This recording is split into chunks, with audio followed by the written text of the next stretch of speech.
Yo, people, welcome back to the YouTube channel. You already know what time it is. It's time for another video. Big up your damn selves. We're back. We're back in the building. Lateness is greatness. Apologies. Listen, we had to have a little catch up as well. We haven't spoken in about 2 weeks. And it appears I've missed a lot. I will be basically almost leaning on everyone here to help me get back into sync because I have absolutely no idea what's been going on. I've seen little brief things here and there. Big up everybody in the chat.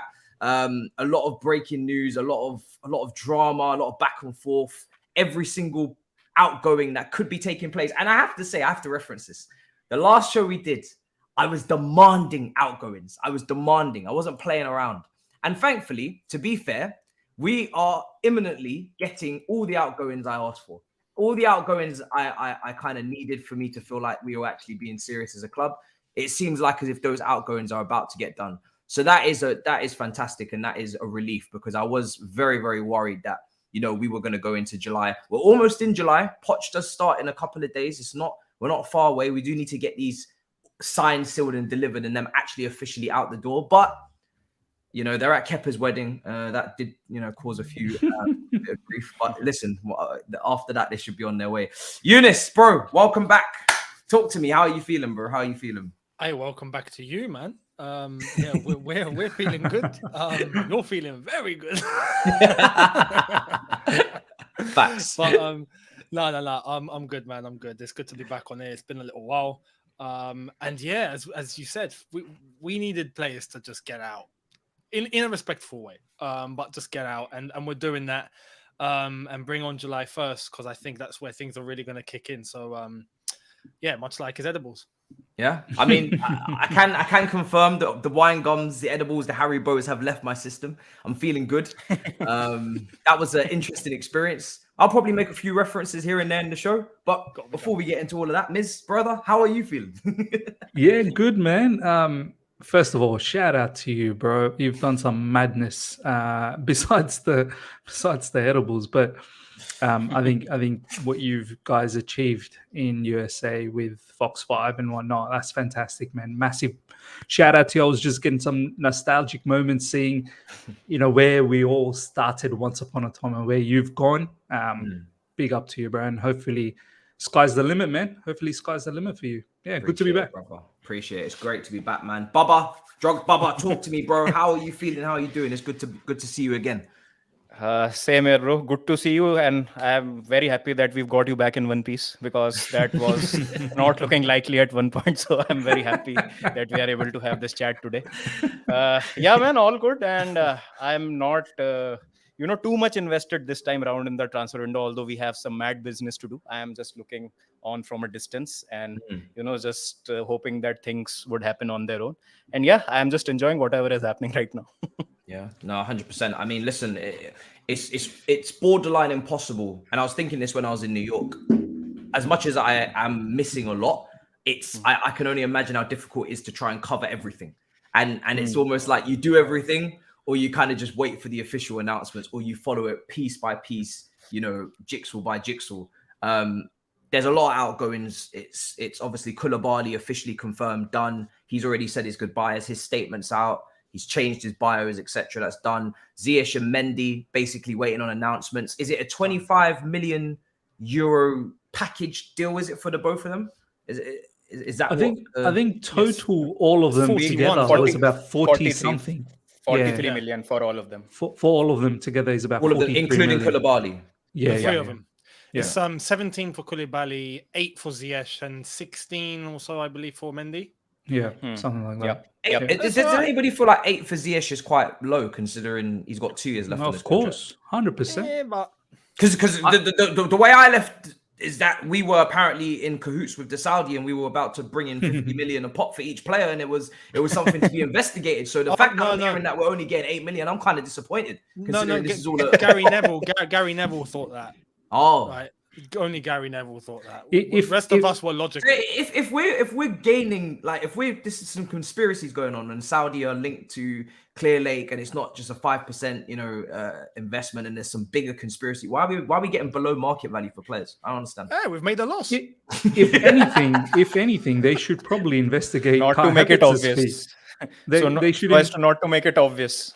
If we look at 50 They're million, saying in the chat, Ziyech is 15 million euros, but I also did see 8 million euros, but I've also seen people saying 12. Oh, I saw 8 million pounds. I saw 8 million pounds. So I'm guessing, I yeah. saw 8 million 50 million euros is about Let me Google 11 million quid or so, I think. 11, somewhere 12 million. Maybe that's with add-ons, perhaps. I don't know.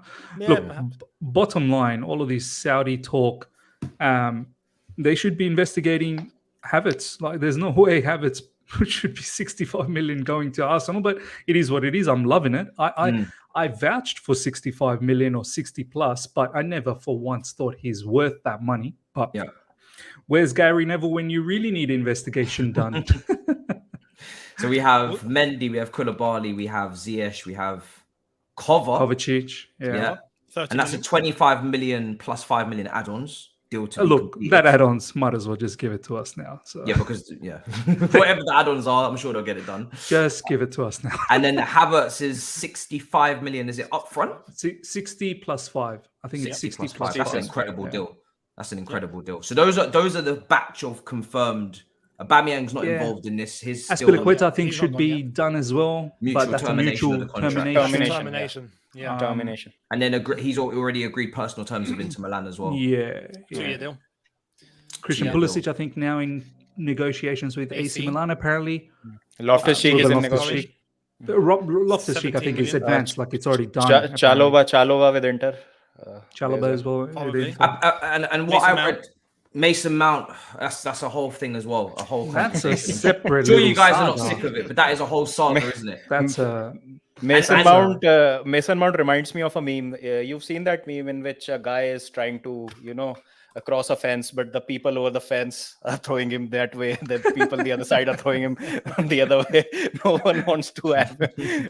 We don't want to keep him. United don't want to pay.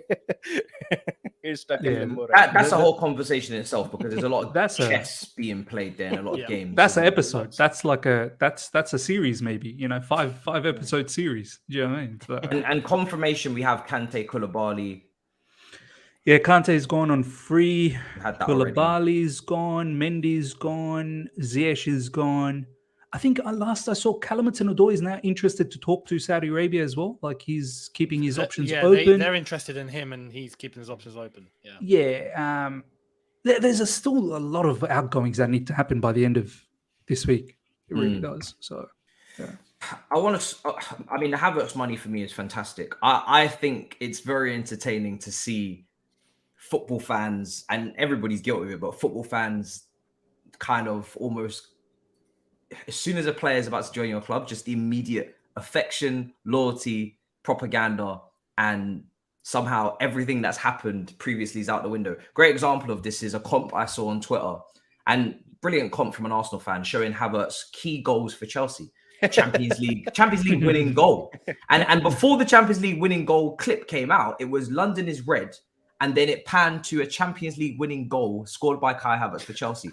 And music was incredible. The music was la la la la la. I'm like, how did we get here? Where rivals will make comps of each other's players scoring goals for the team you hate in a dramatic, wonderful way. Great tale of, brilliant music over it, everything. It's almost embraced. Oh my God, look at these fantastic goals he scored for Chelsea. He scored them for us. and not many of them either. Like, if you check statistically, I don't understand how you could overgas it after really, let's be honest, slandering him for years, because that's exactly what Arsenal fans have done. They have slandered this man for years, for sure. Behind the scenes, they've said, that guy's he's a flop, he's a bust. But it's incredible what can happen when they're coming to your club and it's like, not a bust, it's not a flop, it's fantastic. That's three great years at Chelsea. What the hell are you talking about? There was also a picture. There was a picture of it was an Arsenal page, I think, but it was Havertz on his knees celebrating a goal in an Arsenal shirt with Arteta and him holding a Champions League trophy. Yeah. And giving it to Arteta. I think giving it to Arteta or something like that. Yeah, and I'm like, you do realize who he won that with? Yeah, it wasn't Arsenal because you ain't got one. You won't get one anytime soon. So, look, they're going to try and claim as much as they can. I understand it. They've not won a Champions League before. They don't know what it feels like. So let them have their fun. I'm going to have a bar going across the bottom, which is just going to be the outgoings that I feel are imminently about to be announced. I feel like deals like Aubameyang, Half of those Pulisic. are announced. Yeah, basically, exactly. Like deals like Aubameyang, Pulisic, Hudson-Odoi, Chalobah, Lukaku, they're still not finalized. They got a way to go. But that's a good, strong list. Coming into July 1st now, that's a strong group of players to say, actually, they're out the door. And I'm quite happy with that. And it goes to show that they had a purpose going to Saudi, because a lot of those deals are being done there. And that's really helped us a lot. Wage bill wise, I think we're going to clear a good million, aren't we? Minimum. Just from these guys alone. But let's go through these individually, because obviously we've got, is everybody happy with the fees, first of all, in terms of, or are we at a point now we just want these players gone so badly off the wage bill that the fees are not really important? That's the most important thing, isn't it? Yeah. Most Apparently, get them off. Bayern have submitted an offer for Kane. I've David just Ornstein seen. has. Yeah. Excuse me? I beg your pardon?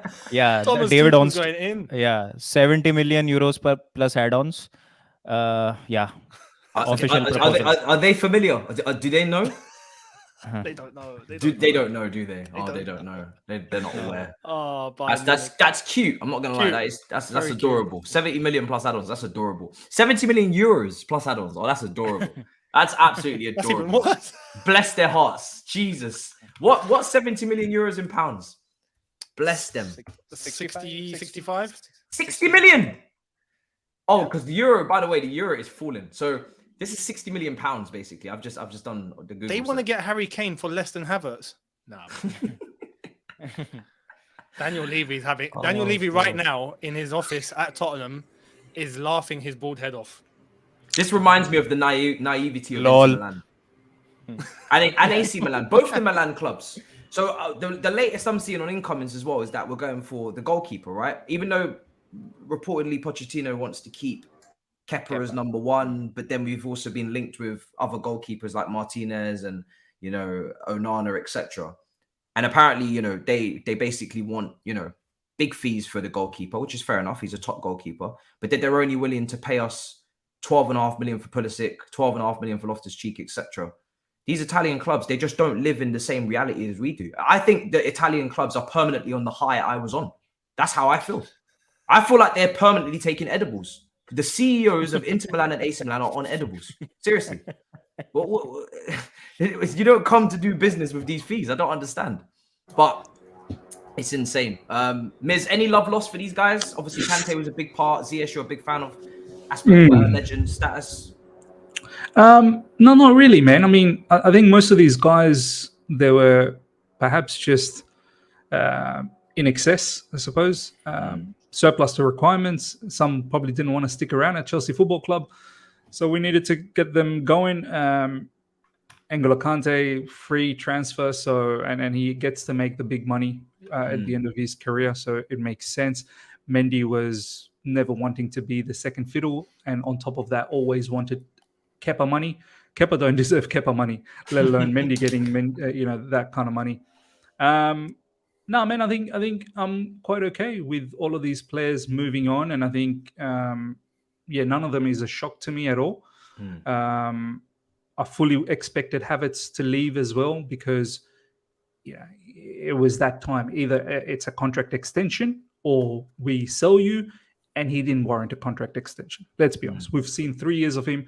I know he's going to Arsenal Football Club, and a lot of people are worried, he's going to blow up over there. Let's see what happens. And if he does blow up, so be it, man. But we'll see, man. The verdict is out. But I have to say, though, Arsenal, on a sneaky way, I think if they land Declan Rice, which looks like they probably will because Manchester City's bid was declined by West Ham. So they're really setting it up for Arsenal to come and get Declan Rice. So if Declan Rice, Jurriën Timber, Kai Havertz, possibly Romeo Lavia on top of everything that they have already. They could lose Xhaka and Partey though, so that for me brings Rice is an upgrade long term on Partey because obviously 30 versus 21, 22, 20. I think it's 22. Kai Havertz versus Xhaka. I mean, it depends on Kai. It really does. It depends how he's feeling. If he's fed the donkeys in the morning, etc. How he wants to operate that day. That is up to him.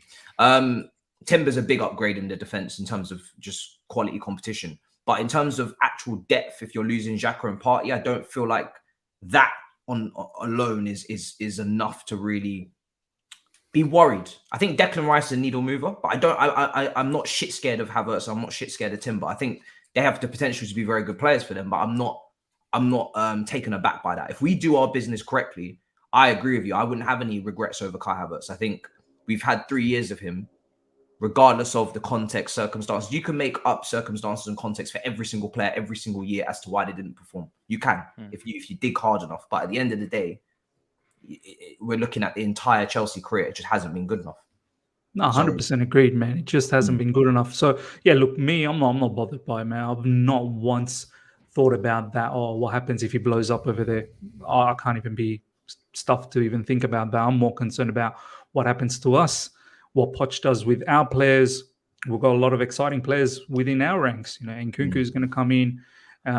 Nicholas Jackson's going to come in. Hopefully Caicedo comes in. So it is interesting, though. I'd love to hear what you guys have to say about Manchester City going after Declan Rice. I mean, if they don't get him, are they in the market for a defensive midfielder? Like, what happens then? In terms of like a Caicedo, are we going to get like a shock out of nowhere? Because I don't understand the angle of getting Declan Rice. Like, what's the whole theory behind Manchester City going after Declan Rice? And if they do miss out, are they in the market for a defensive midfielder? And the next defensive midfielder is Caicedo on the list. So I think they do want a Gundogan replacement, don't they? Yeah, 100%. Surely Declan Rice wouldn't be of that Gundogan caliber. I think Kovacic would be more of that. Pep can do all sorts. He got John Stones playing DM. Exactly. The thing is with Pep is you can never predict what he's going to do next. So you can't look at last year's team and be like trying to pigeonhole people into position and think, oh, that's exactly what he's going with, because he would just switch it up. I think when I was speaking to Hugh, who obviously was a big part of the vlogs in the over the last week, the way he put it to me with Declan Rice is that Pep sees the versatility in him. You know, Declan Rice in the academy used to play centre-back. If he had to play in the centre of a back three as a David Luiz kind of sweeper, you know, playing long passes out of the back, he feels like he could do it. If he had to play the Rodri role, he feels like he could do it. If he had to play the Stones role next to Rodri, he feels like he can do it. And the way he's added the goals into his game, if he absolutely had to play a little bit more advanced and try and chip in there, he feels like he could potentially do it. I don't know. For me, I would say he's a holding midfielder, and I wouldn't really want to see him at centre back personally, or in 8.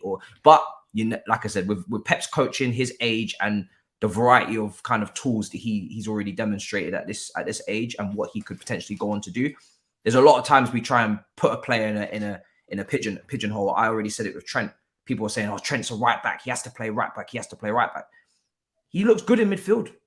I wouldn't say it's over for him in terms of his career, in terms of where he's going to play. I think he looks really good in midfield in terms of his passing range, his shooting, able to drift, a bit more freedom, less defensive responsibility. People talk about the lack of energy, the lack of pace. I'm like, Pirlo played there. You know, there's loads of players that played in midfield. Jorginho plays. There's a lot of players that are not the quickest on the ground that have played midfield.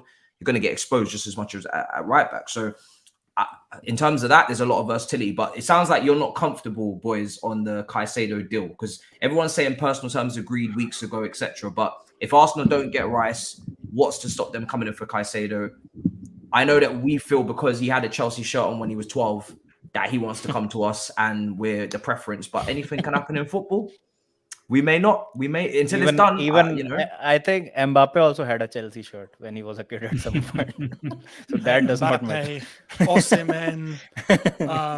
We've had so many footballers in Chelsea shirts. I don't think so. It counts for much. A kid wearing a Chelsea shirt.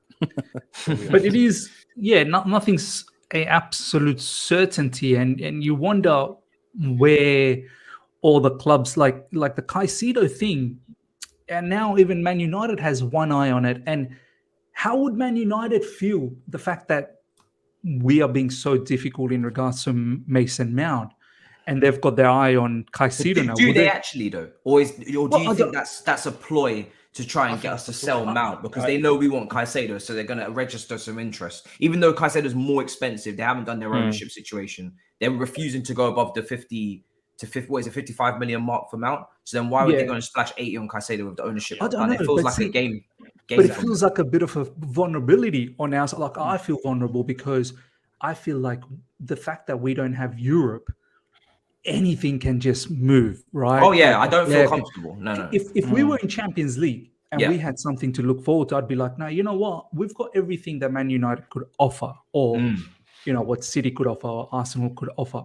The fact that we don't have everything what they can offer, I'm always feeling a bit vulnerable, and Anxious, I would love to get this Caicedo deal done, because Caicedo's got suitors everywhere. He's got suitors, in terms of Arsenal, in terms of Man United. So be it, whether it's just initial talks. And you never know with the City thing. If they miss out on Rice, and looks like City, you don't bid for a particular player if you're not keen to get them. So do they actually have a backup plan that if they don't get Rice, would they be interested to go for someone like Caicedo, or was it just Rice that they wanted and that's it? Do you know what I mean? Like, Yeah. I would love to get the Caicedo thing done and dusted ASAP for us, because for me, Enzo Fernandez and Caicedo, that's big. That's big for next season. No, 100%. I think once you have those two, you take a lot of stress in terms of the midfield. The balance is there. If you want to get an extra option to fill in, depth, depending on the profile, position, etc. If it's a Mount replacement, if it's a DM, I personally feel like it's more important that we get a second defensive-minded midfielder, so it doesn't become Enzo as a 6 again, more so than go and get an attacking 8 option. But maybe some people will disagree. So we have all the outgoings kind of listed, the ones that are imminent. Then we have the bigger conversations around Lukaku, around Mount, around the goalkeeping situation as well. How comfortable is everybody on Kepa being potentially first choice? Are you open to that? Do you think the goalkeeper market is not good enough to kind of warrant splashing at this current moment, as I kind of feel with the striker situation? I feel like bringing in Jackson, and a lot of people don't like this, but I feel like Jackson, yes, it's a risk to go in with Broja and Jackson and Nkuku, say, as your striking options, Nkuku being your last resort if you had to move him into striker.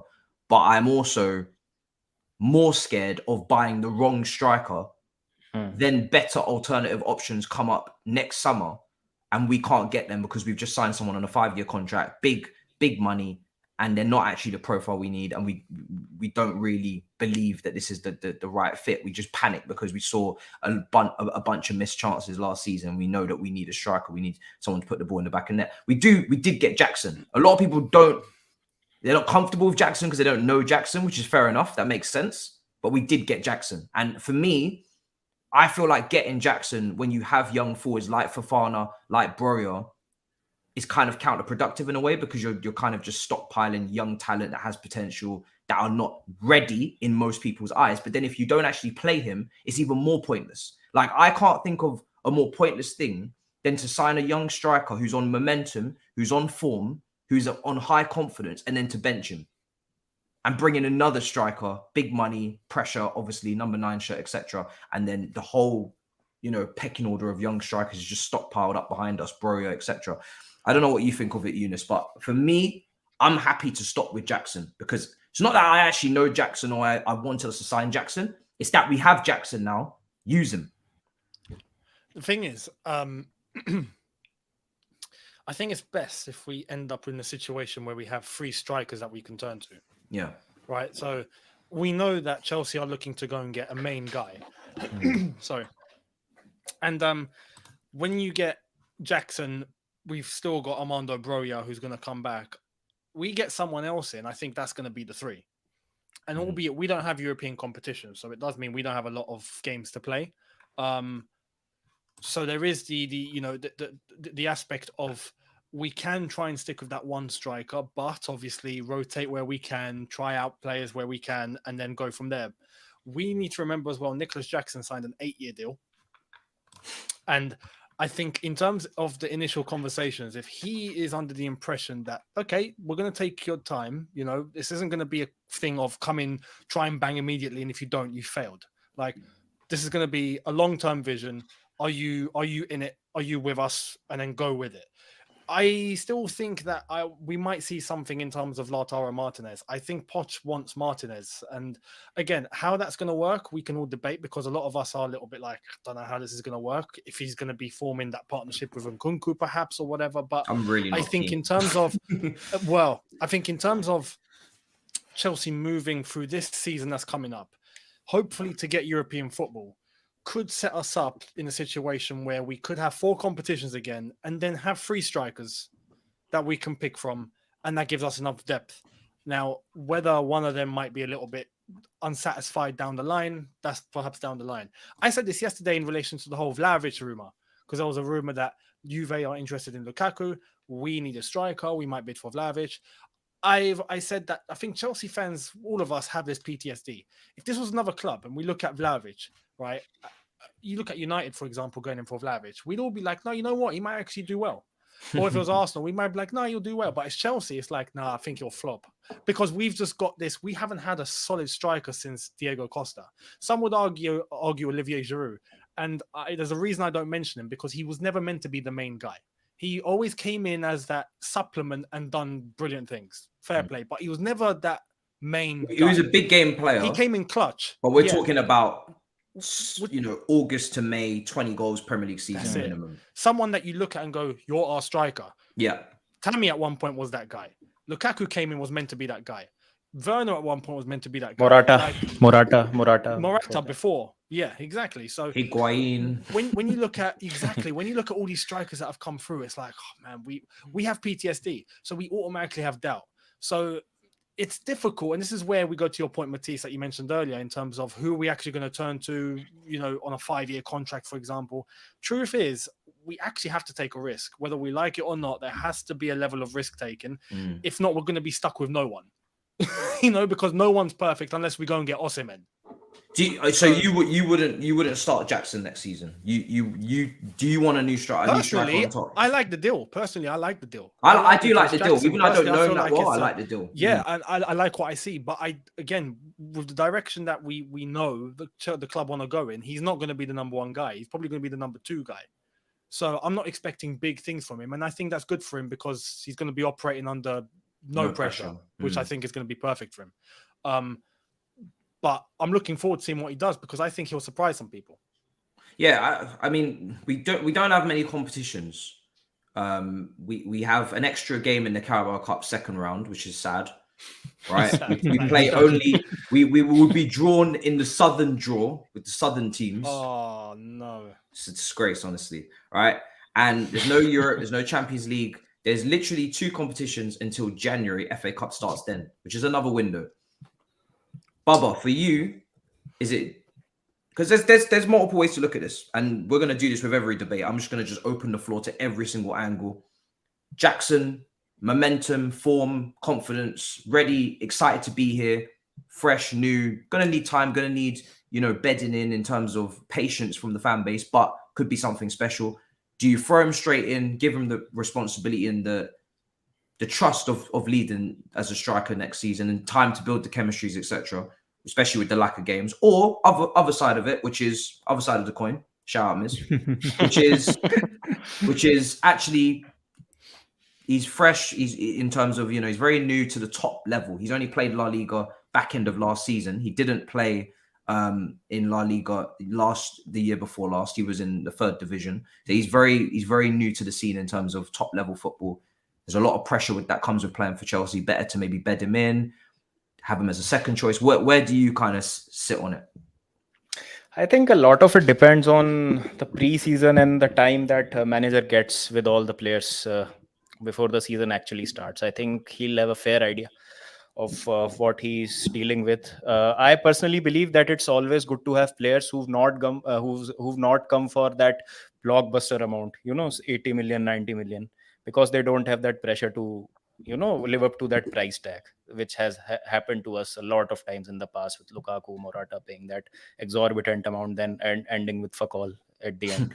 So I think right now, if we were to score 15 goals, I think we would all be happy. Yeah, we get a striker who scores 15 goals in a season. I think I've not seen a lot of him, but if Poch is somehow able to get a tune out of him, I think it's not very difficult for a striker to score 15 goals. And if all of these players share the goal scoring burden, see, Broha chips in with, say, 5-6 goals here and there. And Nkunku is also a proven goal scorer. So I think it might work out for us because it's a very low risk signing, as we've already discussed. And I have a good feeling about this, to be honest. What about you, Miz? Before I go to super chats, how you feeling? No, I'm feeling quite okay about it. Like I'm with you, Matisse. Like I rather not spend money on Vlahovic or Martinez, who I'm not really confident about. I hear what Younes was saying. If these players were going to other clubs, we'd be like, oh yeah, they're gonna bang. To be honest, I don't know if I would feel like that. If Vlahovic was going any other clubs in the Premier League, I think I'd have the same sort of point of view. He hasn't really done his bit in Juventus since he's moved there. Prior to that, in Fiorentina, he was doing really, really well. Now, is that Allegri tax? I don't know. Juventus fans say Allegri. Yeah, I've seen maybe some Juve fans blame Allegri. Maybe, but Vlahovic, he definitely has the skill set to fit in the Premier League. He's got that physical ability. Being Serbians, you know, they've got that dog in them. Do you know what I mean? But overall, I just feel like he's still not polished enough. So I wouldn't spend exorbitant amount of money to get someone like Vlahovic. Lautaro Martinez, we've seen him in recent times. I think he definitely needs a striker up front. So look, if it's not Osimhen, I wouldn't go around wasting money to bring someone in. Now, Poch knows better, of course, how he wants to operate. I would actually roll the dice with Nicholas Jackson. I really would. You've bought him for about 32 or whatever million, just a tad over the release clause. He seems like a exciting new prospect. You need to have a plan. You can't just be stockpiling these players, David Datra Fofana, Nicholas Jackson, Armando Bright. You've got to have a plan for these players. What's the point of getting someone like Nicholas Jackson? And then I understand 8-year contract, so it's a long-term thing. But then you want to also bring in someone like, say, Vlahovic. I get it. You don't want to put I the pressure. agree. Yeah, like, I get it. You don't want to put the pressure on this guy, but come on, man. Then why buy him?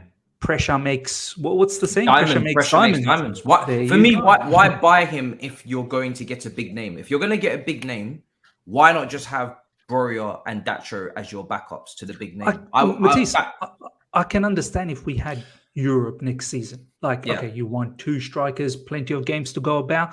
You maybe want the main striker to play in Europe in the biggest stages, and then you want Nicholas Jackson to fill in here and there in the domestic cups and whatnot. Yeah, that's not the case. And you know, it's a highly competitive league that we have at the moment. You know, I don't know whether we can make it to top 4 the season after. So this is what I feel like. Just invest the time on Nicholas Jackson and see where it goes. If it doesn't work out, you can always go for a striker in January.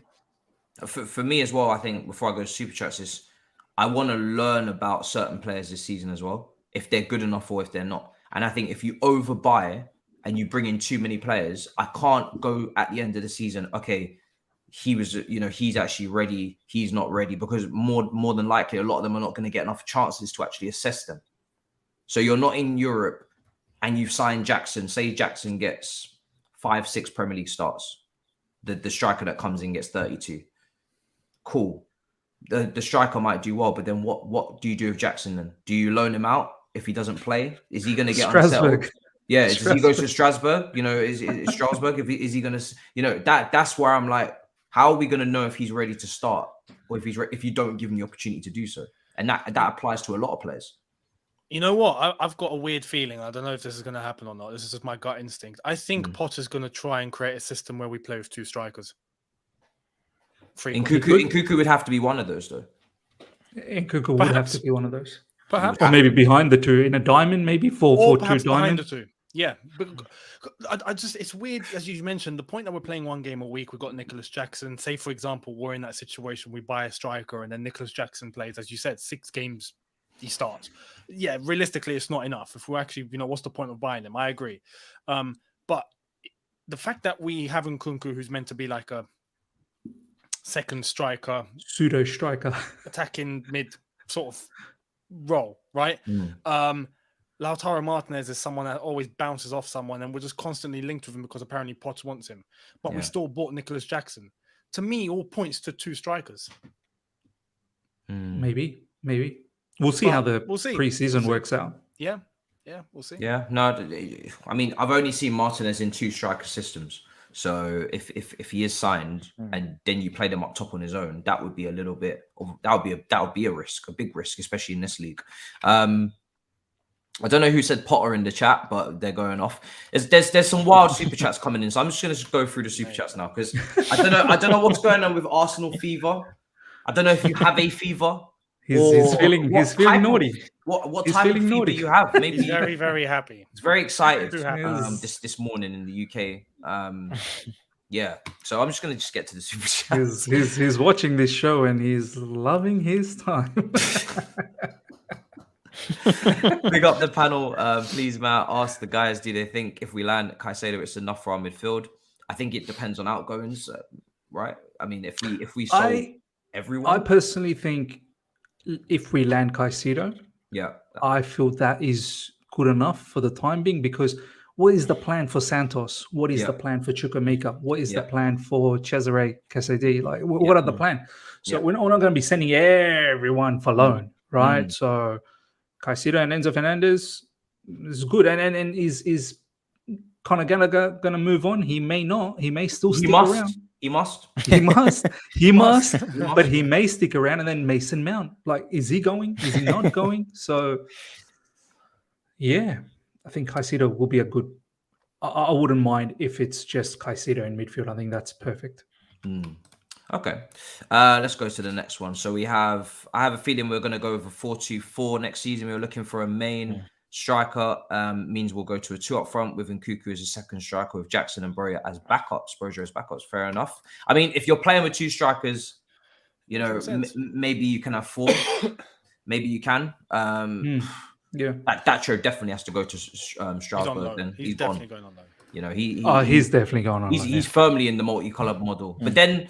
So does that formation still have the 2 wingers? Because remember, we've got Madueke's, we've got Mudrik's, we've got Sterling's. Are those players disciplined enough defensively to play in a 2-striker system? Because one thing I see with 2-striker systems all the time is that you need to have discipline. Whether it's a 3-5-2 and you're going with wing backs, of course they're disciplined. DeMarco's, you know, Dumfries, all of these guys, you know, we've had Reece James's, Chills, they get back defensively and contribute. If you're playing a 2-striker system, you need to have wing backs that are going to contribute. If you're playing a 2-striker system with wingers, they need to be switched on like crazy to get back and to make sure that they help their fullbacks, because you're losing a man in midfield. Do we have wingers in Madueke and Mudryk that are capable at this current moment in doing that job? It's going to take a lot of coaching. Do we want them doing that job? Do we want to see Madueke and Mudryk doubling up potentially with fullbacks and defending? Because if you're going to play a 2-striker system, they have to defensively put the shift in, because you're playing with a 2-man midfield. You're losing someone in the middle. And we know that's where most games are dominated. Brighton, overload. We're seeing not even 3-man midfields now, we're seeing 4s. And that's my slight worry about a formation like this, is that when you play against those heavy possession-based teams, those Brightons who pack the midfield, tuck in a fullback at Man City, tuck in a fullback at Arsenal, how are we going to dominate those central areas? Now, maybe we'll be flexible system-wise, but how are we going to dominate midfield if we've got 2 out-and-out strikers in a team, plus 2 wingers that really, in terms of volume of picking up the ball, it's not that heavy, really. No matter where he needs to improve his passing, Mudryk is probably better off running in behind the last line. We're gonna learn a lot about our players. We're gonna learn. We're gonna learn, bro.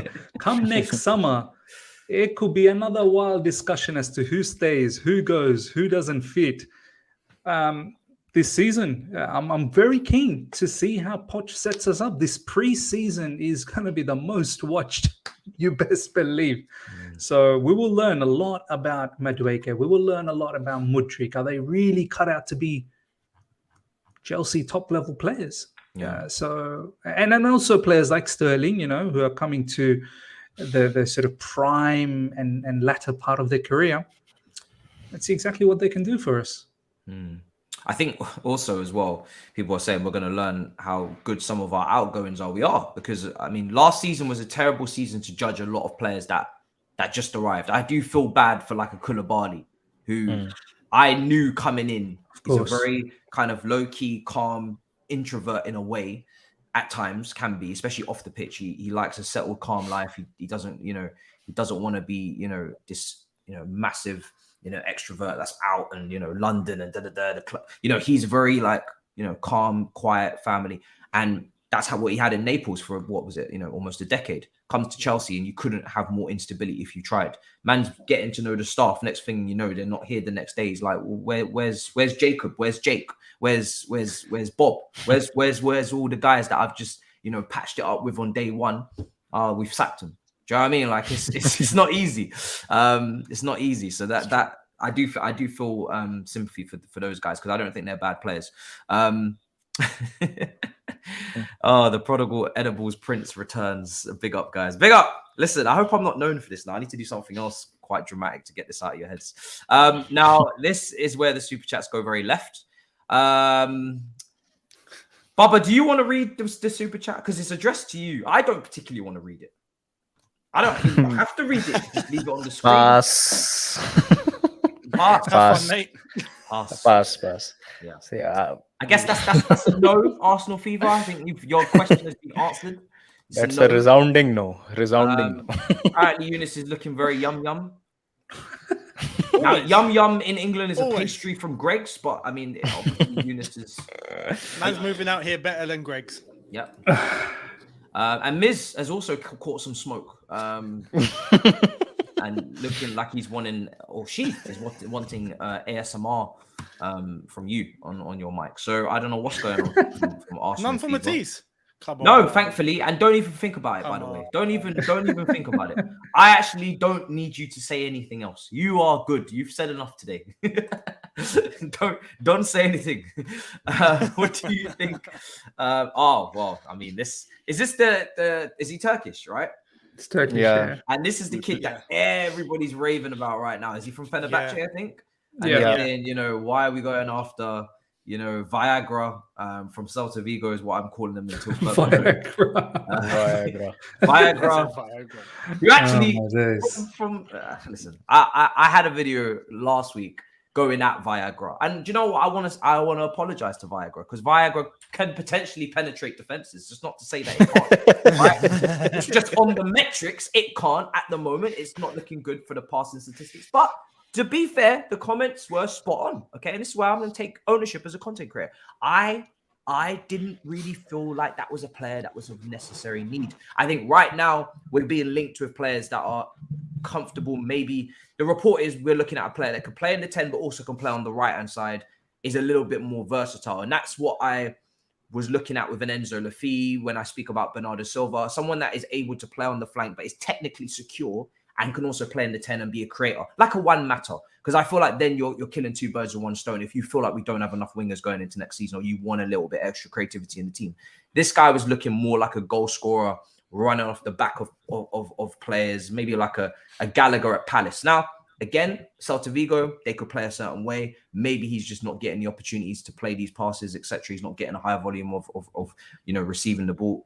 System manager, all these factors could come into play as to why metrics wise he's not stacking up. But I just feel like it would be good to have that type of player in there who is ridiculously creative coming off that side if you're going for this position. But this kid, he's getting a lot of gas. Who is the Russian kid as well that we was getting all the gas in January? Zakarian. That's it. Yeah. And I haven't heard about him since. I don't know if that's... We forget about him.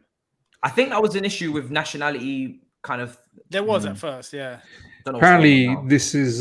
he might go to Strasbourg because there's no issues dealing with the French club. So he could go to... Oh, that would be brilliant. Yeah. So this is where the multi-club model really takes the piss. Yeah. And imagine Strasbourg buy him for 5 million and then he moves to Chelsea on a free magically. Wow. Oh. Now that would be corruption. I'm not gonna lie. Then fair enough, because then I would understand why the Strasbourg fans would be pissed off as well with this whole situation, this Blues Co group that we've set up. By the way, I think the name could have been better. City Group, Blues Co. How do we feel about the name? Could it be you like the name or? Blues Co. What is it? Who are they? Like, is it an investor on capital? It's a group, Clearly? so it's the same as City The Group. consortium's called Blue Oh, Co. so Yeah. the consortium's called Blues Co. Bowley, Bedadik Bali, the rest. Hans Hinsel. They're called Blues Co. Okay, Yeah. okay. Mm. Yeah, I can't be bothered, to be I think honest. it's a dead name, but anyway. Jackson's signing more like capitalize on an opportunity, plus avoid chasing the main target till late, then get priced out. Broja needs time to find a rhythm. I think a lot of people have given up on Broja. Listen, I know he's come back from a serious injury, but I feel like there's still a chance. But no, you don't feel He needs time. Yeah, he needs time. needs time. I agree that there is still a chance, but he needs time. We can't judge now. It's impossible. No. He's just come back from a I mad think- ACL. Like, yeah, give him time. I think we see him in the preseason, see how he goes. Obviously, you know, the expectation won't be massive because he is coming off a massive injury. But I've not given up, man. Like, this guy has shown me enough that he could be an unbelievable striker for us. Now, the thing is, how does he come back from this injury? That's the biggest issue. I think we have a severe case of retail therapy in the fan base, in terms of we always want the next young player on the market, and they get their gas, they get their shine, they don't get enough opportunities or trust, and then they get called bums and disappointments, and they need to be loaned and sold. That is the vicious cycle that we're in, and I'm already projecting in 12 months' time, Jackson, 6 starts, big new striker comes in. Jackson's rusty. Jackson's not fully fit. Jackson's not got any chemistry or any understanding with the rest of the forwards because he barely plays. Jackson comes in, plays a couple of matches, doesn't play well. He needs to be sold. He's not good enough. He's shit. He needs to go to Strasbourg. That's the vibe I'm gonna get from Jackson personally. If we go and spend 60, 70 million on a big name with the amount of games we have, that's just personally my fear with the whole Jackson thing. And your fee is quite vindicated as well, looking at the precedents. So it's not like it's a fee that you've just made up. Like, it's never ever happened to Chelsea. Like, Matisse, what are you talking about? This will never happen. It's never happened. Oh, believe me, it has happened many times. So yeah, we have to have plan, man. We cannot be without plans. Speaking of strikers, Matt Law has tweeted, and he says Inter Milan to hold new talks with Lukaku this week.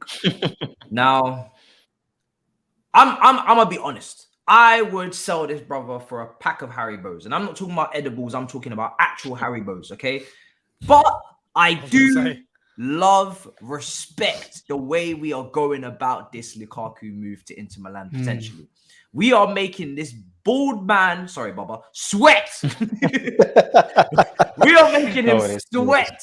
We are making him sweat. And he deserves to sweat. In fact, he should pay for his own exit.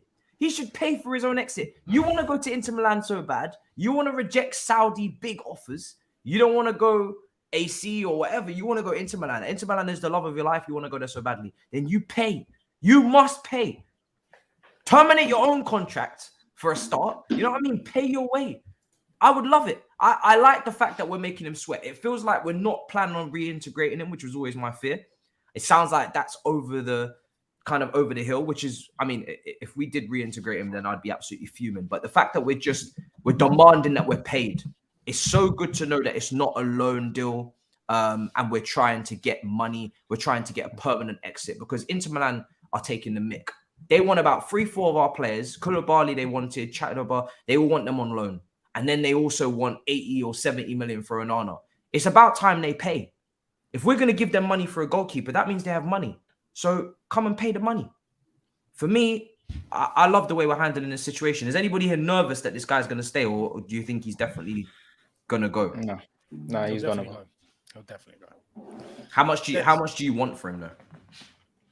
As you said, a packet of Kit Kats or something. Anything. Mate, you get me. You know what? Get a pack of 12 eggs, right? I'm happy with that. Free range, top tier from like a farm. Yeah, take a look. Maybe one of those little fans that you just press the button and just blows the air in your face.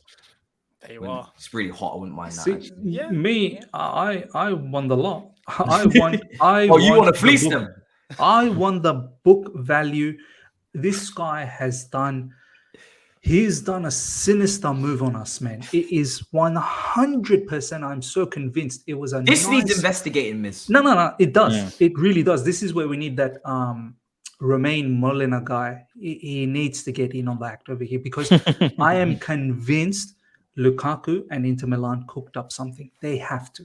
They would have, because the way this all transpired, and if you look at the timeline, I can't see any other explanation besides the word scam.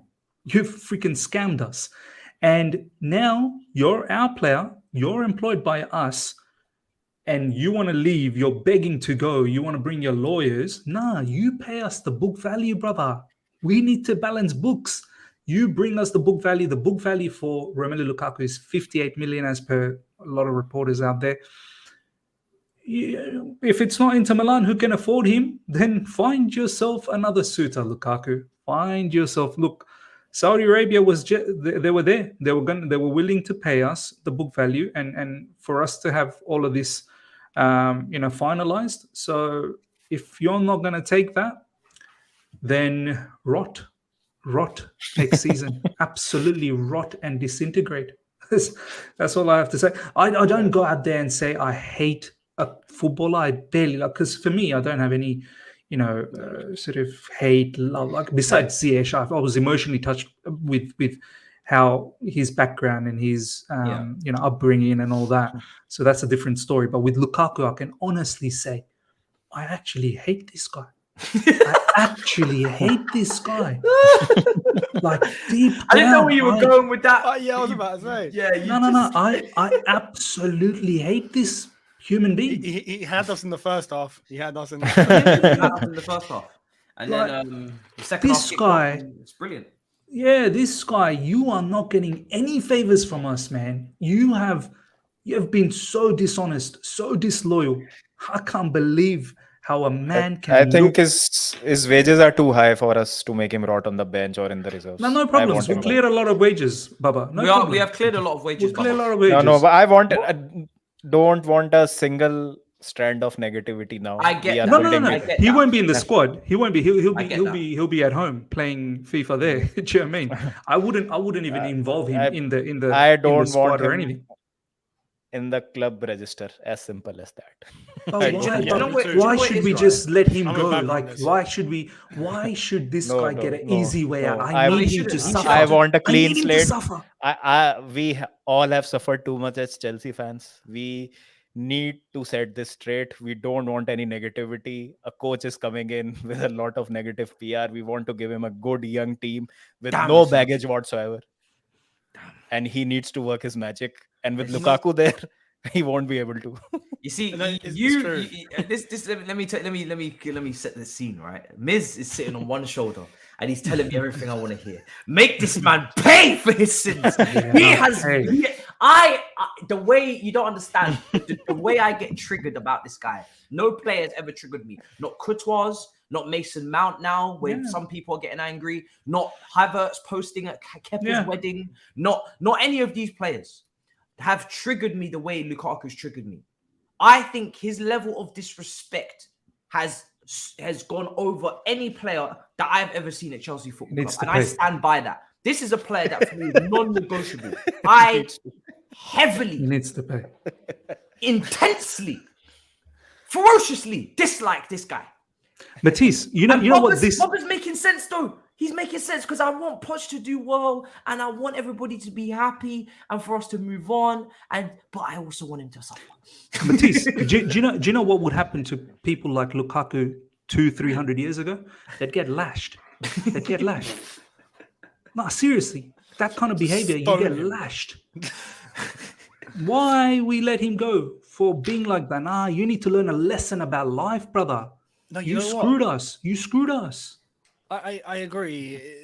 If he was on 100k a week, I'd be like, yeah, I'm with Miz on this 100%. Make the guy suffer. We got nothing to lose. Put him in a box, or I don't care. But he's on 325 grand a week, guys. We need him off the wage bill ASAP.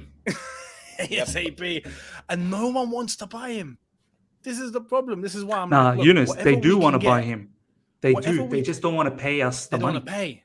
And I can understand, bruv. What merit is there to pay that much money for a striker like Lukaku? If I was into Milan, I'd be like, yeah, no. You know? Oh, didn't know that. Didn't know that if that is legit. Sorry. Yeah, no, I really saw that apologize. post. I didn't know see if it was legit, but yeah, Where's this fair post? enough. I have no It idea. was on Twitter somewhere. I saw or on Instagram. I think he put it up. So yeah. Yeah, man. Yeah, Well, apparently he did. I think he did allude in a few interviews this season about personal issues and behind the scenes, and it's not been all too well. So yeah, rest in peace to Chilwell. That's obviously a big that's a big problem for him. I mean, when you think about Chilwell and you think about his energy that he radiates, I can see how that's, the happiest people are often the saddest people. And that's the vibe I get when I see things like that. I'm like, I can understand now why Chilwell has had these recent interviews about mental health and all these kind of things. So depends if his dad wasn't well, or maybe because he passed yesterday apparently. So and his post made it look like his dad was his hero as well. Like was this on Instagram? It was on Instagram. I can understand, man. Like when you look up to your dad in that manner, and then they pass away, that's huge. That's huge. So I hope he takes his time, man. I truly hope he takes his time and lets it sort of all naturally sort of get over the situation if he can, I suppose, because obviously next week is pre-season. You don't want him to be in a state of mind where let him take his time. Yeah, of course. Things like this are bigger than football. If I was honest, I'd be like, take as much time as you need. You want to take next 2 weeks, whatever it takes for you to be all right, take your time, man. 100%. They will be called bums unless your Mount. I mean, we have to speak about Mount in a moment. So yeah, don't go anywhere when it comes to that. But don't go anywhere. Yeah, I really missed that one from Matisse. in terms of Lukaku and Inter Milan, they really need to pay up. I mean, I don't understand why we can't do a deal with the goalkeeper and kind of involve this, because it feels like it just makes sense. Obviously, money maybe needs to go their way as well in terms of what is Lukaku's value right now to us. It couldn't be any lower. Like, we can't really sit here and say we want any more than 20 million for Lukaku, because Inter Milan are just scums, man. They're such scums, honestly. Like, they even wriggled out from the Azpilicueta fee as well. We've come to a mutual agreement to terminate his contract when potentially maybe we could have got $1 million, $2 million out of it. He had 1 year left in his contract, but somehow these bastards, somehow they just get away with it. I don't. Every summer they're broke. Like, where's your money going, guys? You just made a Champions League final as well. I don't understand how you're always running out of money. What are you spending it on? Then, this is what we did see yesterday, was that there was a potential for a loan deal again, but with an obligation to buy. So they're forced to buy when they do generate their funds. As long as they pay, as long as they actually pay a salary and then they pay what they have to do. You see these obligation to buy. What happens if they don't have any money? What happens to the obligation? They're obligated to buy. We'll take them to court, mate. You're getting sued. Okay. Well, yeah, You signed the contract, mate. I have no problem with that then. As long as it's set in stone and there's read the fine print. That's all I'm saying, because these are the guys where obligations they don't mean obligation. They mean something else. The amount of times we sent Bakayoko out there, I would have thought we would have had an obligation, but we didn't have one. The guy still returns. We had to release him this season. But you'd think with Inter Milan, right, boys? They seem to be interested. Apparently, they are the most indebted club in the country with a debt of $931 million. Oh my God.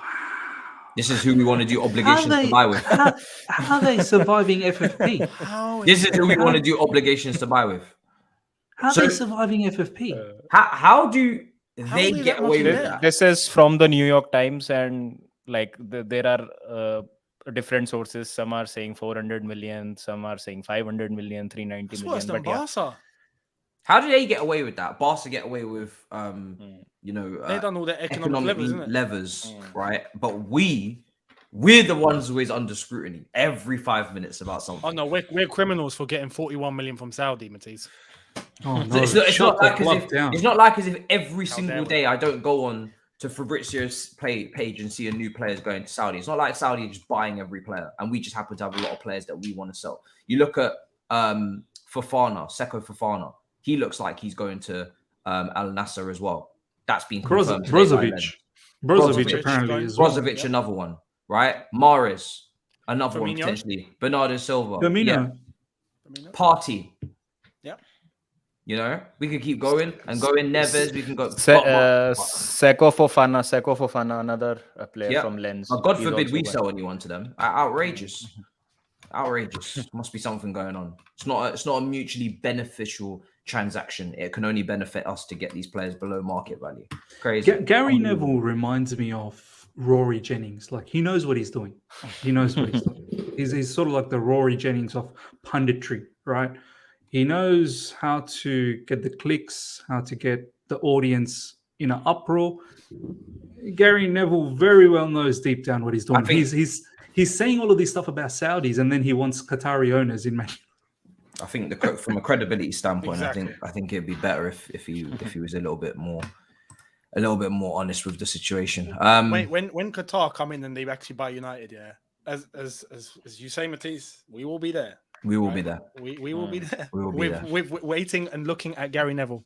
And his then we'll first see. statement. And then we'll see what sort of What kind transactions of happen between PSG and Man United, and what sort of shenanigans they pull in terms of FFP and money laundering between the two clubs. So, yeah, Gary Neville, you better have the mic ready. After the season's back. I'm taken. I have a girl. So I'm Like just we are having these conversations about Lukaku Yeah. getting the termination, Saudi transfer, and then middle this guy comes in with, I Yeah. want to cuddle you. Yeah. Out of But this guy, but you need all Mate, go. Kai Havertz All go. made this We guy do have a very 5% reach to females on YouTube. check my analytics again. Yeah. But I'm 94% not male. interested personally. But yeah. So hopefully that's the end of this now. They will be called. We've already read that one out. We're going to talk about Mount in just a second. Lukaku makes Miz want to commit violence. He's an infuriating individual. I'm not going to lie. Because it's not just okay. You can in your life have a complete change of mind and you realize you've made the wrong decision, but it's how you go about it. There has to be a level of professionalism and loyalty to not only the people that paid an extortionate amount of money for you in your prime, which is when we purchased you, right, at 28, and also the fans that sung your name at the Emirates and at home in your first few games and were very excited to have. There has to be some sort of loyalty, professionalism. Even if you want to engineer a move the following summer after 1 year at the club, you do it in a respectful way. You do it with open 100%. transparency with the club, with the fans, and say, listen, I actually am homesick in terms of I want to go back to Italy. I want to go back to Inter Milan. Let's see if we can do something here that doesn't shoot my market value down into the floorboards. Let's be respectful about this. Everybody would have been not everybody would have been happy. Of course, we're going to be pissed off that we've just bought a striker for record fee and we're getting he wants to go back after a year, but at least do it in a certain way. For me, and I'm willing to sit on them memes where they have a table and it says argue with me or change my mind, and you're just in the street open to the public. I'm more than happy to pull up a chair and a desk and sit in Leicester Square and have an argument about Lukaku with anybody. I genuinely don't believe there's anybody out here who can convince me otherwise. I've gone to New York. There's people that have mentioned this show. They said big up, love the show in New York. Met a few subscribers out there. I don't think there's a person out there who can convince me that this player has not done us wrong and that I should forgive him or like him in any way, shape, or form for what he's done. That's how I see it. I'm not gonna lie. This is one of my non-negotiables. I'm not gonna lie. It's one of my non-negotiables. I can imagine. But basically, for the other two, Dan, you don't know Speaker's Corner, do you? In London. I think I've seen. I've heard of it. Speaker's Corner is a place in Hyde Park where people on Sundays go to have like religious debates. So you find all sorts of characters. I can just imagine Matisse there with a table and a chair, just Lukaku hate. Oh, it's mad. It's mad. All right, let's go through these before we move on to Mount. Lukaku partnership up top. You might finish 10th. Lukunku. Nah, we won't be doing any Lukunku, nothing. If Lukaku insists on Inter and they won't pay, send him to Strasbourg bench. The only player that has given me PTSD about high profile players. All right, let's move on now to hopefully that deal gets done soon. Let's go to Mason Mount and Caicedo because it feels like they're almost joint in a way. Now we spoke about Caicedo a little bit. With Mason Mount, there is a lot going on in terms of his perception to the fan base right now. People are trying to defend his honor in the fact that he's not trying to engineer a move. He does want to stay. He hasn't received a contract since February in terms of, you know, a serious contract since February. We know that he was offered that 1-year deal that was pushed back. Maybe that was most likely to, you know, increase his market value, extend his contract by a year, and then maybe either extend it again if he returns to form or sell him for more money and have a better bargaining standpoint, which he obviously rejected. I have no problem with him rejecting that. I don't think any player at that age needs to be signed a 1-year deal. Where do you guys stand on Mason Mount? Because there's a lot of different reports. And in fact, Matt Law has reported the same thing that contradicts itself massively from what I've seen yesterday in terms of Fabrizio is steam train, absolute steam train. He's pushing it, right? He's putting it out there. Mason Mount wants to leave. And if he doesn't leave now, he's going to leave on a free and he's going to walk on a free next summer to Manchester United. Then we're getting reports from, you know, others that are saying he wants to, or he wouldn't mind staying, but he hasn't agreed a contract and he's not pushing it as much as people think. We're getting some people saying that Man United are putting out reports that he wants to leave to try and bring the price down. We're getting reports that the club are putting out this kind of PR to say that he wants to leave to kind of turn the fan base against him so that when they sell him, it doesn't look as bad as it maybe would have before. I don't know what the truth is because there's a lot of people talking and there's a lot of voices and there's a lot of narratives to be run. And there's PR on both sides. There's club PR that we saw a couple of years ago when Rudiger was kind of trashed across all of the UK papers. And it was, you know, Telegraph and it was Matt Law versus Rudiger. And it was Azpilicueta having to come out with a apology, you know what I mean? Not apology, but basically, not an apology, but basically slamming the report saying that everything's all good. That was club PR. That's an example of club PR when a player tweets in that fashion.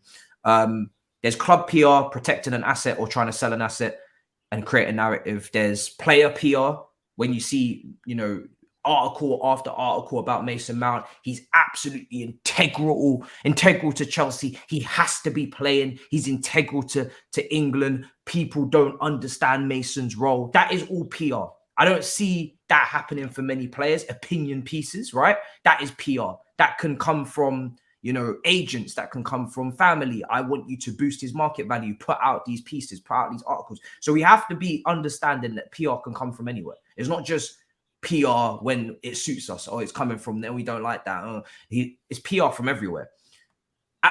I'll ask this question first, Younes. And I'll go around everywhere, and then we'll go to the kind of the second layer of this. But where are you at? Because you're covering this. You guys are. Me and Bubba maybe take a back seat. We don't want to be involved in this madness.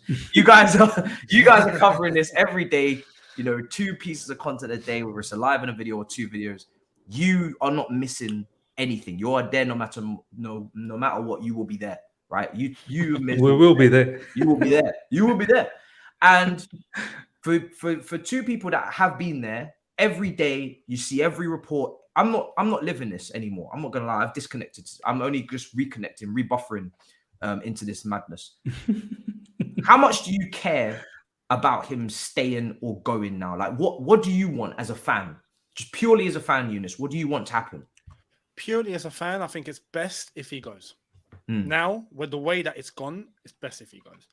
I can't imagine him sticking around now after all of this.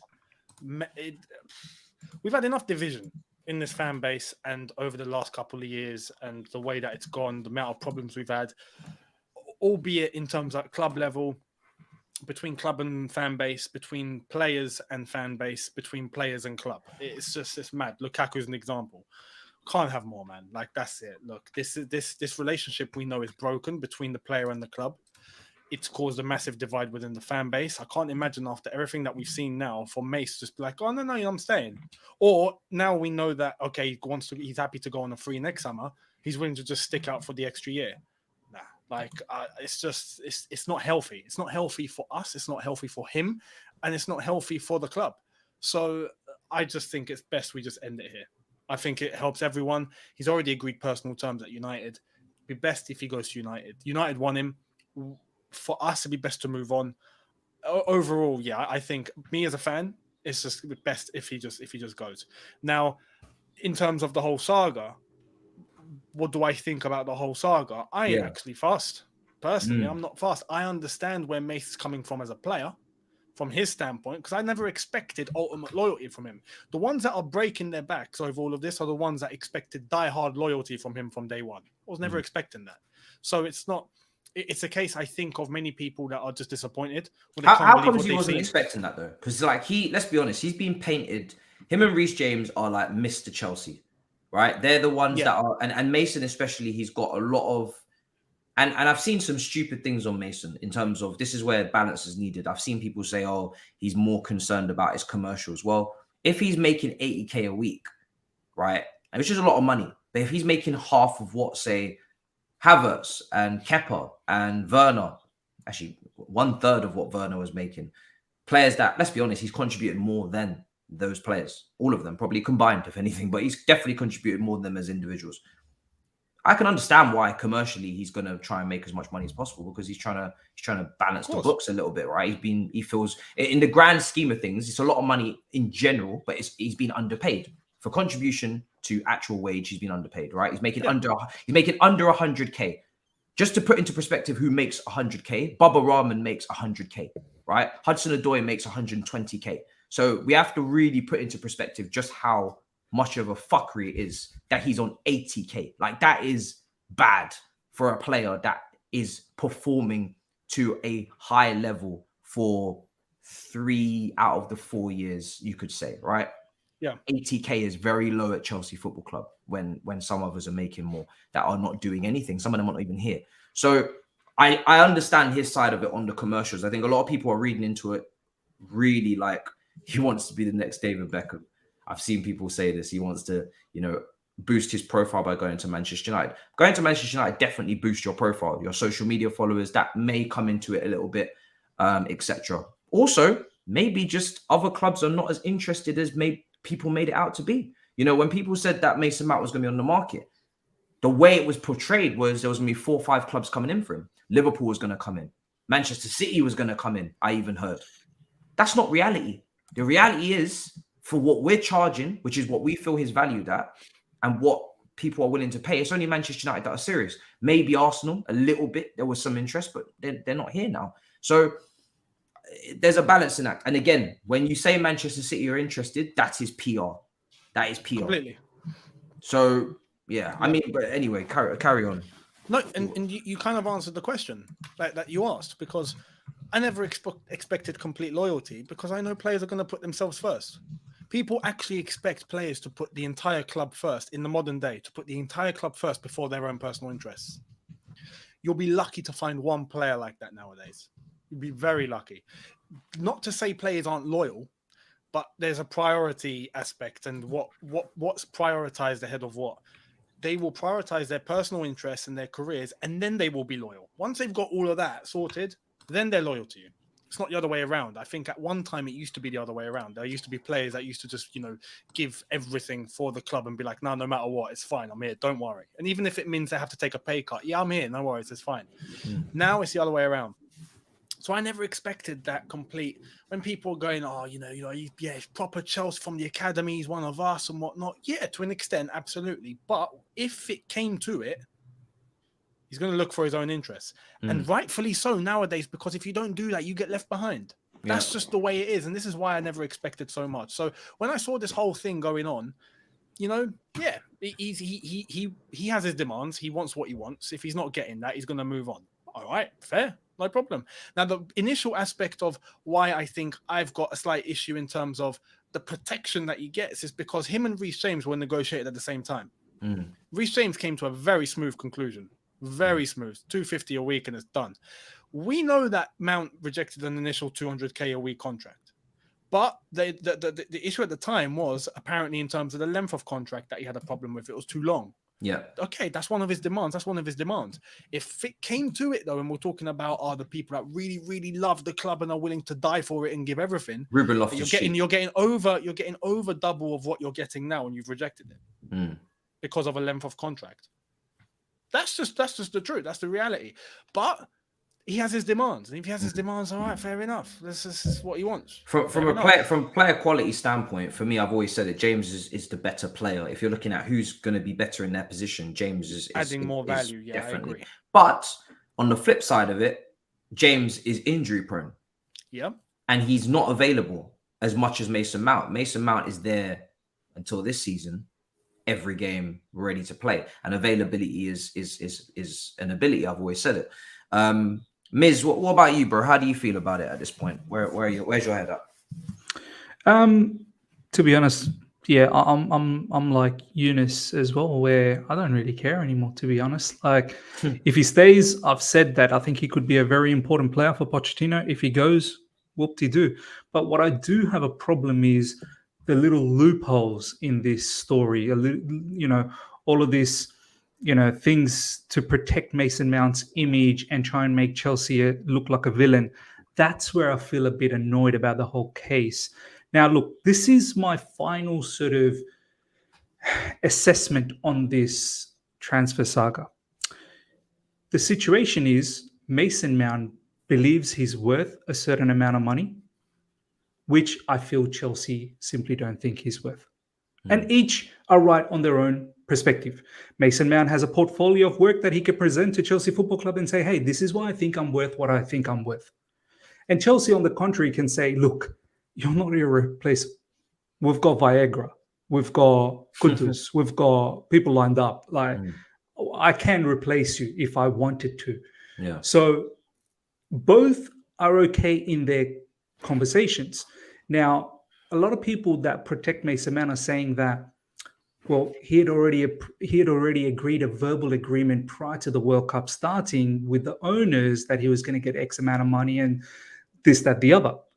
Now, the situation is circumstances change, unfortunately. If you have not really written something down properly and signed and delivered it, much like the Kane situation with Spurs, the verbal thing, a gentleman's handshake. Well, he's still a Spurs player. Do you know what I mean? Daniel Levy, circumstances change and things change. So Mason Mount should have asked the new directors in after that, didn't we? Exactly. Yeah. He should have asked prior to the World Cup to the new owners, can you draft up the contract so I can sign it before I go to the World Cup? I want to sign this immediately. It didn't happen after the World Cup. Situation changed, circumstances changed, new board of directors, and now there seems to be a problem here as well. Predominantly people are remorseful. Inside Chelsea, people are remorseful. So what is it? If predominantly people are remorseful, then why aren't they changing the situation? Oh no, but it's certain minority group that's running the show, and they don't want to discuss with anyone else in the boardroom. Well, if that's the case, then getting online. Like if the owners are not intervening here, let's just say, Matisse, you're the owner of Chelsea Football Club, and I'm the one who's handling the Mason Mount situation, and I'm being adamant just the way we are now, and you're not appreciating it. Wouldn't you knock on my door and go, hey, Mr. Director,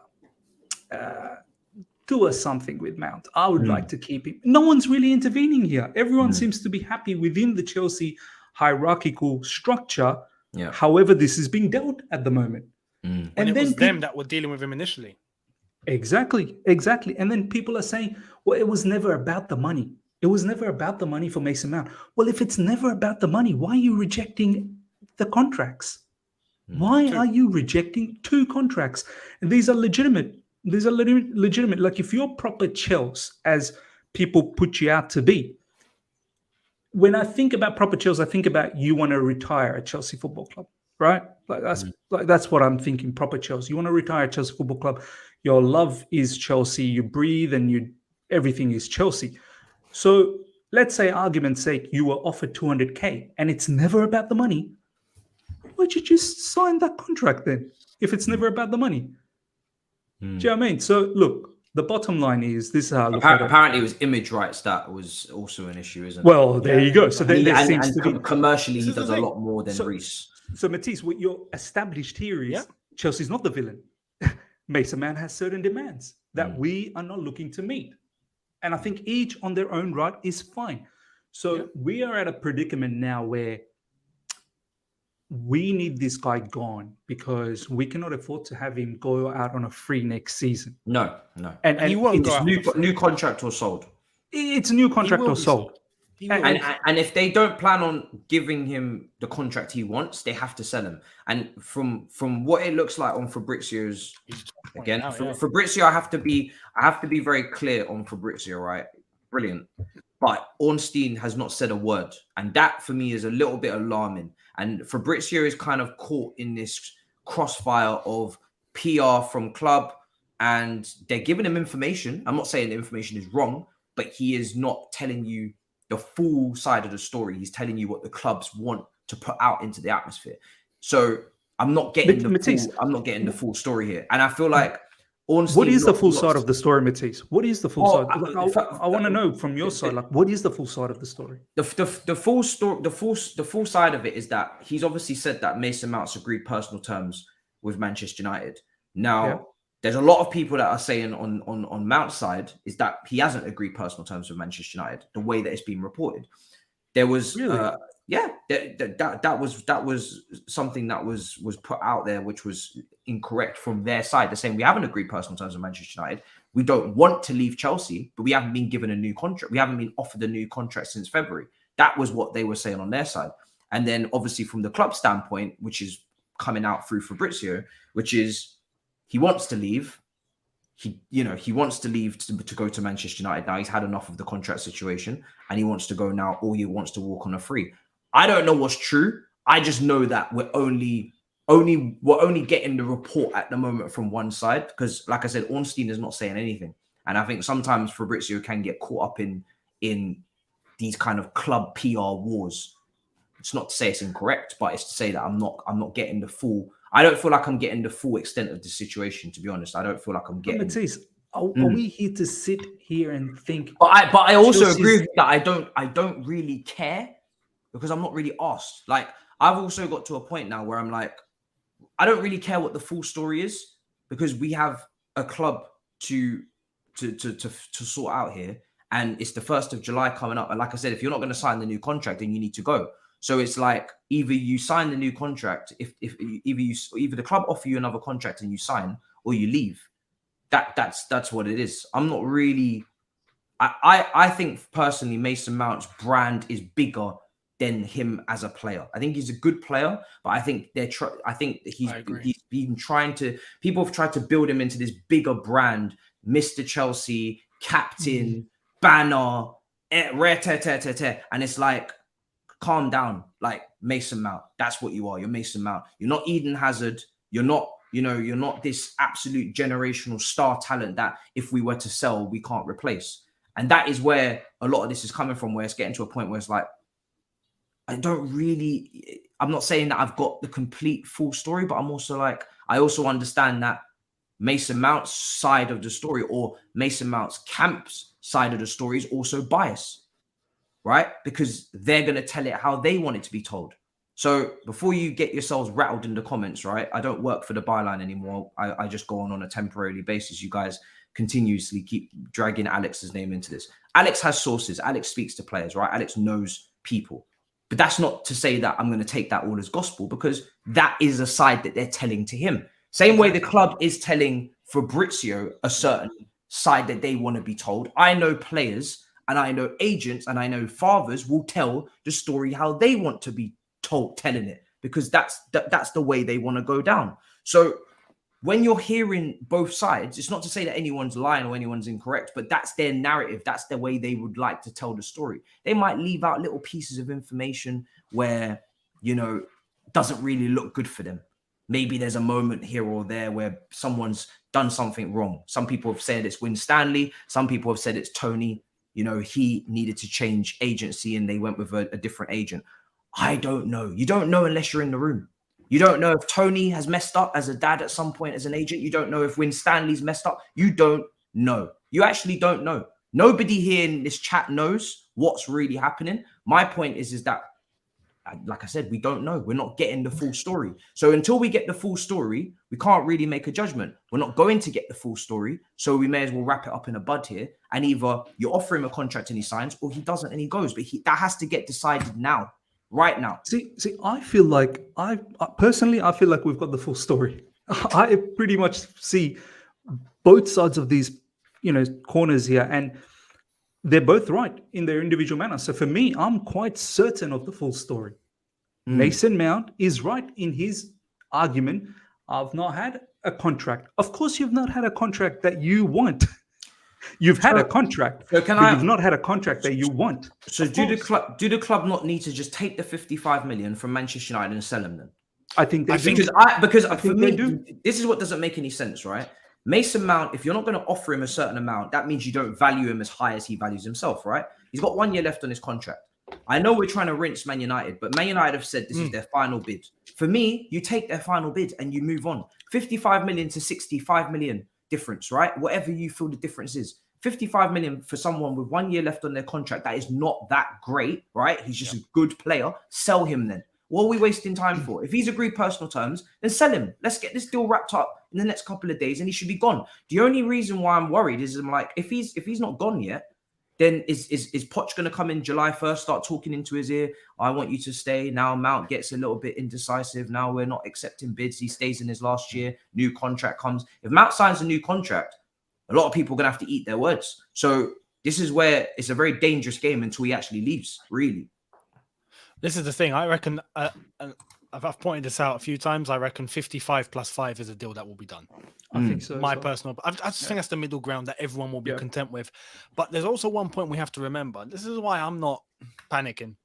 I think this will be done very, very, very shortly because we have to remember there's still that June 30th deadline, isn't there?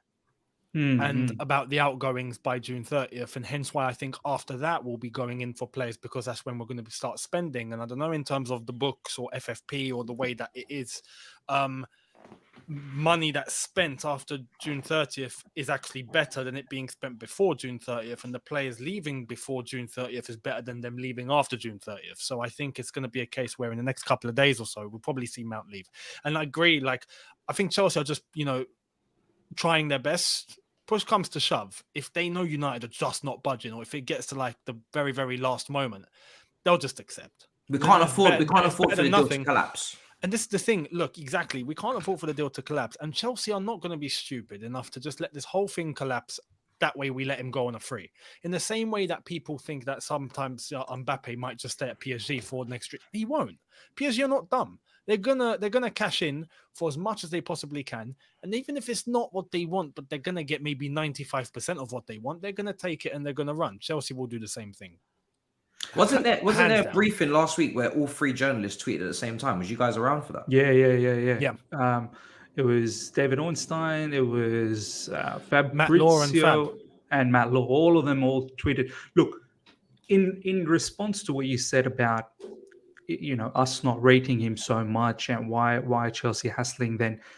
And I've said this time and time again in recent times that just because I don't rate something, that doesn't mean I'm disillusioned about the market condition about that particular player. So I may not rate Mason Mount as Chelsea Football Club, but I know Man United does. So I want to make sure that I get the right amount of money for him. Why should I bend over backwards and just accept? I know Man United really wants this particular player. It has been Eric Ten Hag's primary, target all along. So I want to try and milk it as much as I can. But yeah, there has to come a particular point where I have to say, look, I think I might have milked it as much as I can. If I can get about 55 plus 5, then we move on. But they started with 40. Should we have accepted 40? No. They then said 50. Should we have accepted 50? Perhaps not. So we've done well to bring them to where they are, and we're just seeing, can we take them a little bit further on? Chelsea's, I've got no issues about Chelsea, the way we've been trying to handle all our business this transfer window. I think we're getting smarter.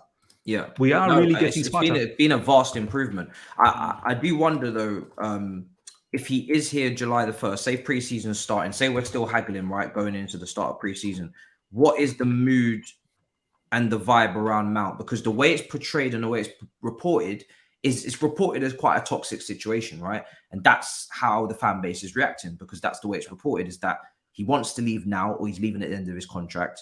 He wants to leave. He doesn't want to be here. That sounds like a player that's disillusioned.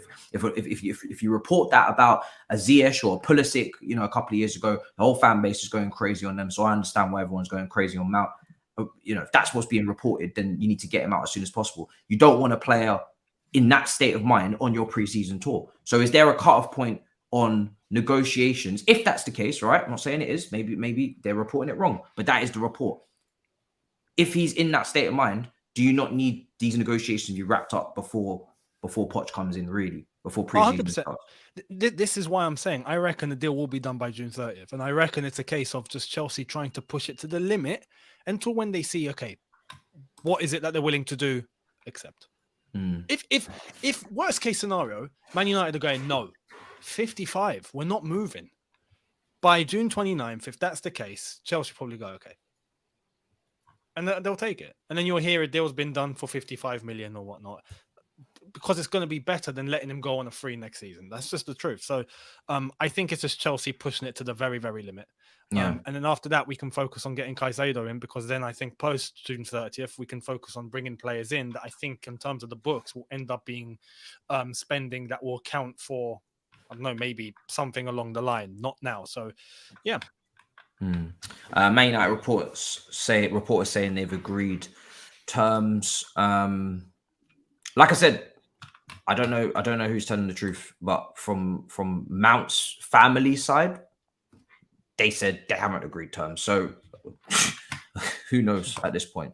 Who knows? But maybe they have now. Like I said, it's such a mess. I don't like the situation at all. I want it to get wrapped up. It's an absolute mess. I think it's probably one of the messiest transfers we've had really in a while. This and Lukaku one is an absolute mess. Big up, boys. Mount's best attributes are off the ball movement and pressing. You can find other players that can do that, so he's replaceable. I'm tired of him. That's from Sean. Let's be honest here. If Todd and Co wants Mount to stay, he stays. Simple as. No directors can do anything about it. They just don't rate him. This is another thing where a lot of people are saying when Stanley's messing up the negotiations, the offer was there from Todd and Koulibaly before World Cup. If they desperately want him to stay, how is when Stanley, just because he's in a new role, he's new, how is he overriding them and messing up the whole contract situation on their behalf? For me, that's the side of the story that doesn't make sense to me. I'm like, if I'm an owner and I want this player signed up, he's getting signed up. I don't give a damn who I've hired to do the job. If they're butchering the job and it's not done, I'm asking them why. So yeah, I don't know. Yeah, that was what we kind of briefly spoke about, was the briefing. What was the brief? Does anybody remember what that was? What was the brief? Like, what was the report? Does anyone remember? Oh man, what was it? What do you mean? Was the last time when they met, is that like the last meeting? Is that what you're saying? Yeah. I think the last meeting was 50 plus 5. And Chelsea said counter offer 58 plus 7, and we want to meet you face to face. Yeah, we want to meet you face to face. Man United rejected it out. And Man United said, what's there to meet face to face about? It's 55, it's 50 plus 5, and that's the highest we're going to go. Yeah. And since then, they've apparently started talking to Caicedo. So, Man United, it's a bit strange. Like Mount and Caicedo are different players. Very different players. Apparently POS has put something out that we have to be locking on. We're going to wrap up soon, people. Inter Milan are set to bid a loan plus 25 million option. Rejected. Listen. We're going to do exactly what Daniel Levy did 10 minutes ago. I don't know if Inter Milan are deaf or they're dumb, right? But you need to open up your ears and you need to listen clearly to what's being said. We want him permanently transferred out of the club, not an option, permanently. No, we don't accept, because what they're doing is another loan with an option, and then they don't actually do the option at the end of the season, and then we get them back, and then they want him on loan again, and suddenly they've had him on loan for 4 or 5 years, and then when he's washed, he's not their problem anymore, and they've basically had a player for 4 or 5 years for a combined fee of, I don't know, 15 million loan fee. I don't know what they're willing to pay. I'm not hearing any loan fee in this latest map law information, and then we're stuck with the player for the last year or whatever, and we've wasted our time, plus probably not paying all the wages. These guys, they're the most, I honestly don't think they're not very bright. Like, there's one thing haggling, there's another thing just repeating yourself. It's insane. Crazy. This is the thing, if that option turned into an obligation, I'll take it. Oh yeah, 100%. If it was an obligation, then I'll take it, but not an option. It needs to be an obligation. I'm a United fan, and I want him big time. Very good technical player. I heard behind the scenes his family feels very disappointed by the ownership. I've heard the same thing. Yes, for sure. in regards to Mount. What's good, bro? SEM propaganda here. Big up, brother. I met Ivan here in New York. But was great meeting you in New York. Keep up the great work that you're doing. By the way, would love to be modded. I'll get you modded up, bro. Definitely. Give me a moment. We'll get that sorted. If outgoings are happening, we look light in right wing, right midfield. Who would you guys want to bring in? Is there a maximum of amount of players you guys want to bring in? Because I feel like we're dangerously close, dangerously close to going from 4 players in to 5, 6, 7 players in. And I don't know. I feel like that's potentially counterproductive. I think a couple of signings and we'll be done. I don't think Yeah, we need that I many agree. players. If we get Caicedo in and we get, it's going to be either a big striker or a big goalkeeper. I'll be cool. I'll be cool. But to be honest, I would be happy with a striker and a goalkeeper, but it depends obviously on the market. Who's available? Yeah. But after that, personally, I don't really want to go into this second midfielder in attacking midfield or a winger. I just feel like then we're trying to beef up this squad for Champions League. We need to understand we're not in Europe. I think it's as simple as that. I think we need to understand we're not in Europe. People are saying Madueke is the only right winger. Sterling also plays right wing as well. Yeah, played right wing a lot for City. Don't forget about Sterling. So, and he's not going anywhere. Sterling's definitely staying. Yeah, so. He's definitely staying. So there's your other winger.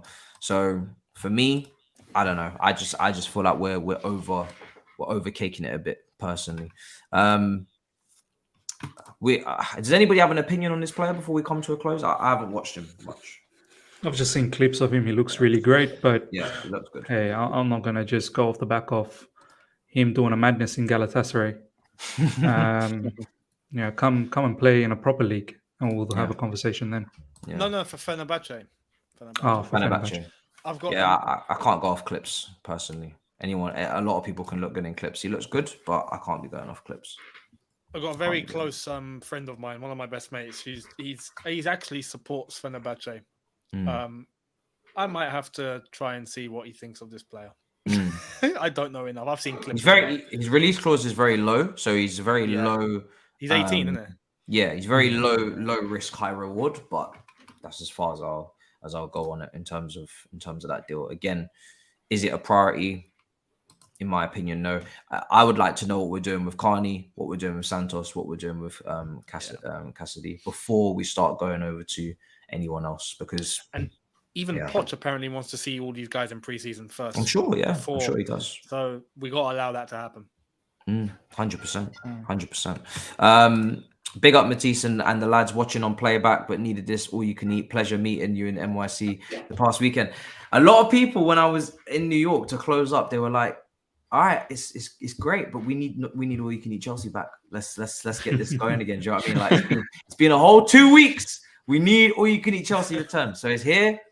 Fantastic that it's back. Do you know what I'm saying? I'm glad that we can give you a fix. We are gonna come to a close now. But it's good to be back. This was the first show I had to launch. I've literally just stepped off the flight a couple of hours ago, and as soon as I could get this show back on, I got it back on because there was a lot of catching up to do, a lot of things to discuss, and there's going to be a lot of deals done hopefully this week. Outgoing wise, I'm expecting 5, 6 outgoings confirmed this week, and then hopefully maybe 1 incoming. That would be great. If that Caicedo personal terms for weeks can get. It'll be two incoming. So it's Nicholas Jackson will be coming. Oh, of course, yeah, Nicholas. Oh, I kind of just say that's done at this point, but you're spot on. That's not even officially announced, is it? So there you go. You have your striker there. If you get your goalkeeper, then effectively we have readdressed our spine in some capacity.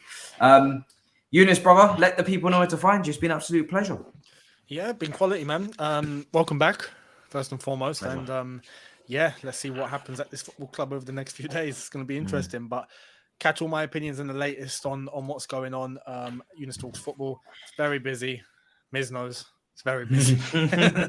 I'm about to find out. And and you're about to know as well. So it's great, honestly. So much going on, so much to cover, and see how it all wraps up. Exactly. There you are. Miz, let the people know where to find you, bro. It's been an absolute pleasure. Big discussion today.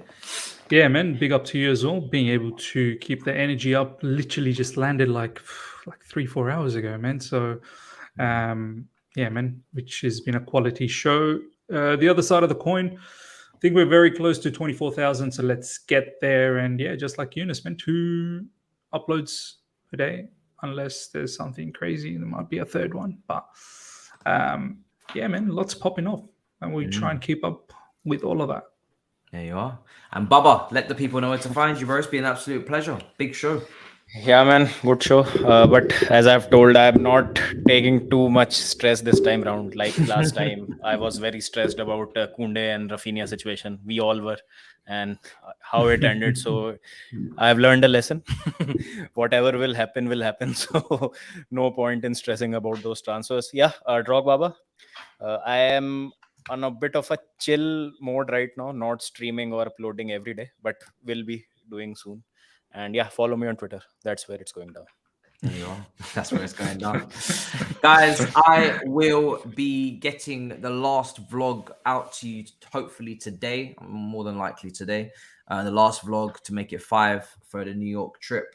I might be doing another stream again later on if something happens. If not, then Battle of the North most likely as well. So definitely going to be at least 2 or 3 pieces of content out today, and then we're going into Miz and Younes mode in this transfer window now for the rest of the summer. Minimum 2 uploads a day, 1 stream at a set time every day, 1 video as well, and maybe more. So yeah, guys, it's good to be back. Great little break, but now it's time to get back to business. You know what I'm saying? Back and I'm better. As Rom would say, and looking forward to smashing out the rest of this window, because I'm very committed to this. I need I need this all done, wrapped up. When's our first preseason game? That's not too long now, is it? It's not long. It's about, I think, 3 weeks away. Is it July 17th? Is it? Or... Is it July 17th? I thought we had one before that. We fly on the 17th. Really? Yeah. So from the 1st to the 17th, there's no game. It's just going to be training. Just training. That's, you know what? That's actually probably needed. And players are going to be coming back in bits and bobs as well. So, but it's not from the 1st. So pod starts on the 1st, but preseason starts on the 4th. Okay. Yep. And I don't think everyone comes back on the 4th. Not at either. the same time. Drips and drabs, internationals, different break lengths. Okay, cool. So 2 weeks of training. Interesting. And someone's saying we absolutely have to sign the next hipster guy, which is the reference. But listen. We shall see. We shall see. For me, there's bigger priorities first, and then we shall see. But until next time, big up your damn selves. Make sure you subscribe. We're almost on 53K. The target is 60 before the season starts. And you may think that's a lot, and it is. But that's why I'm going to be doing a madness, right? We're going to be covering every single blade of grass, right? Like Kante. Kante ain't here no more, so now we got to do it till Caicedo gets it. Big up your damn selves in a bit, people. Peace.